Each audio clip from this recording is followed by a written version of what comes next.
5 बार मुख्यमंत्री रहे ओम प्रकाश चौटाला का 20 दिसंबर को निधन हो गया। इस वक्त हम तेजाखेड़ा फार्म हाउस पे मौजूद हैं और यहाँ पर आज उनका अंतिम संस्कार किया जाएगा। दर्शन के लिए जो है सुबह 8 बजे से 2 बजे तक का समय रखा गया है। उनके अंतिम दर्शन जो है उनके समर्थक और जो तमाम जो लोग हैं उनको प्यार करते थे वो कर सकते हैं। इसके अलावा जो है 3 बजे के आसपास जो है उनका अंतिम संस्कार जो है वो यहीं तेजाखेड़ा फार्म हाउस में ही फ्रंट पे जो ज़मीन है वहाँ पे उनके लिए जो है एक तरह से स्थान तैयार किया जा रहा है। और ये स्थान जो है करीब 50 बाई 35 का जो स्थल है वो स्पेशली जो है उनकी समाधि के लिए कह सकते हैं या फिर उनके अंतिम संस्कार के लिए तैयार किया जा रहा है। इसके अलावा जो है सुबह से ही यहाँ पर करीब 7 बजे से ही जो है लोगों का आना जाना जो है शुरू हो गया था। उनके आखिरी दर्शन करने के लिए लोग जो है लगातार जो है यहाँ पर पहुँच रहे हैं। उनके परिवार से भी जो है डॉक्टर अजय सिंह चौटाला, पूर्व उप मुख्यमंत्री दुष्यंत चौटाला जो है वो भी पहुँचे थे दिग्विजय चौटाला के साथ। इनके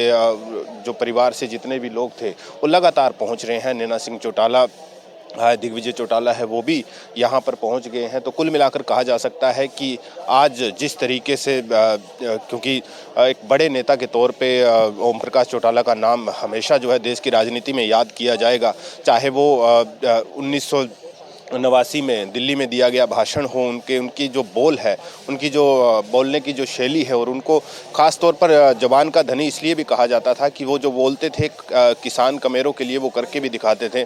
और इसके अलावा अगर हम बात करें तो जब उनकी 2005 तक सरकार रही उस दौरान अधिकारी जो है वो खास करके, क्योंकि चौटाला का एक अपना अलग रुतबा था, वो अधिकारियों को जो है डांट अक्सर लगा दिया करते थे क्योंकि किसी भी तरीके की ढील जो है वो उनको बर्दाश्त नहीं होती थी।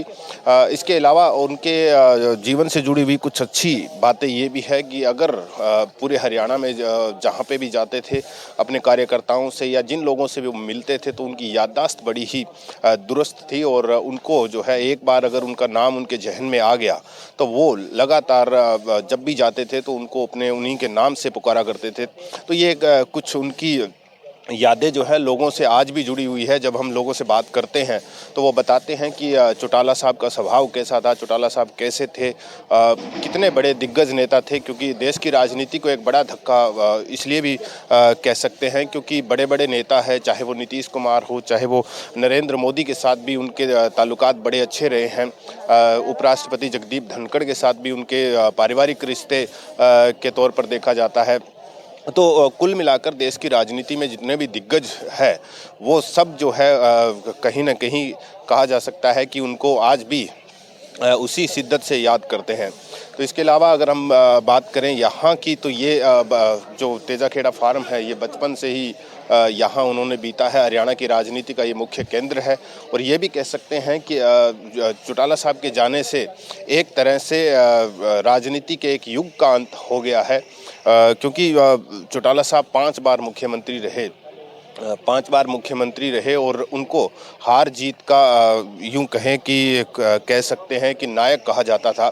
तो कुल मिलाकर हम ये कह सकते हैं कि हरियाणा की राजनीति के साथ साथ देश की राजनीति को भी एक बड़ा धक्का पहुंचा है। और आज जब अंतिम संस्कार और अंतिम दर्शन जो लोग कर रहे हैं तो उसमें भी कहीं ना कहीं परिवार के साथ साथ उनके जितने भी समर्थक हैं वो बिल्कुल भावुक पल जो है उनके सामने नज़र आ रहा है। तो हम कह सकते हैं कि भारत की राजनीति के तौर पर हमेशा चौटाला साहब को याद किया जाएगा। हरियाणा की राजनीति के वो सबसे बड़े सिपाही के तौर पर उभरे थे, तो उनके लिए उनको जो है उसी राजनीति के लिए याद किया जाएगा। वो हमने देखा भी कि तमाम जो बीजेपी के बड़े नेता हैं, नायब सिंह सैनी से लेकर तमाम नेताओं ने जो है उनको कहा है कि ये हरियाणा के लिए एक बड़ी स्थिति है क्योंकि उनकी भरपाई करना मुश्किल है। हरियाणा के विकास में उनका एक अहम योगदान रहा है। इसके अलावा कई जो ऐसी बातें हैं वो कही जाती है कि चौटाला साहब जो है वो एक बार अपनी बात को कह देते थे तो वो उसको पूरा करने में कभी भी पीछे नहीं हटते थे। और दूसरी एक बात ये भी है कि अपने कार्यकर्ताओं के लिए जो है कुछ भी कर गुजरने के लिए तैयार रहते थे चौटाला साहब। आखिरी जब लोकसभा चुनाव था 2024 का तो उस दौरान भी जो है ओम प्रकाश चौटाला काफ़ी सक्रिय नज़र आए थे और कार्यकर्ताओं में जोश भरने के लिए कार्यकर्ताओं की जो भी मांग और डिमांड होती थी उसको जो है पूर्ण रूप से पूरा करने के लिए तत्पर रहते थे। तो कहा जा सकता है कि देश और हरियाणा की राजनीति के एक युग का अंत जो है वो हो गया है। आने वाले समय में ये भी एक दिलचस्प बात होगी कि चौटाला साहब की विरासत को उनके जो वारिस है वो कहाँ तक लेके जाते हैं।